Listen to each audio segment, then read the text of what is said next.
Dès qu'on lui parle de sa traversée solitaire de la Chine en 2008, Clara Arnaud devient intarissable.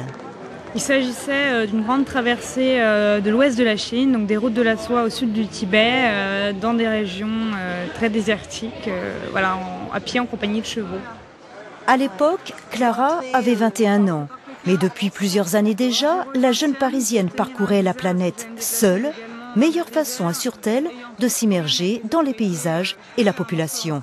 Quand on est une jeune femme seule, on a l'immense avantage que tout le monde est désireux de vous protéger, que les mères de famille veulent vous protéger, que les vieillards veulent vous protéger et que donc on rencontre beaucoup plus de réactions extrêmement protectrices et favorables que de réactions de gens malveillants, même s'ils existent et il faut être évidemment toujours très méfiant.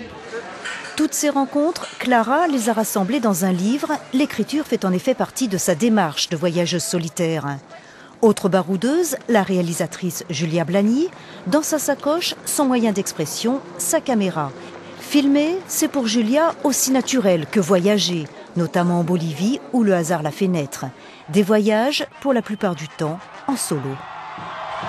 Moi, je ne pars pas pour partir seule, je pars pour faire un voyage et il se trouve que souvent, effectivement, il m'est arrivé de partir seule. Moi, je pense que déjà, il ne faut pas partir avec un sentiment de peur parce que sinon, on se bloque déjà beaucoup de portes et on se bloque soi-même en fait en voulant faire attention alors que souvent les autres, ils ont surtout envie d'échanger avec vous et de vous donner, pas de vous prendre des choses.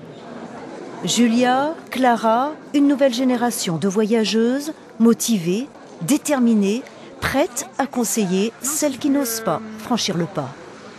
N'écoutez pas les mauvaises langues et partez donc, assumez le risque et voilà, partez.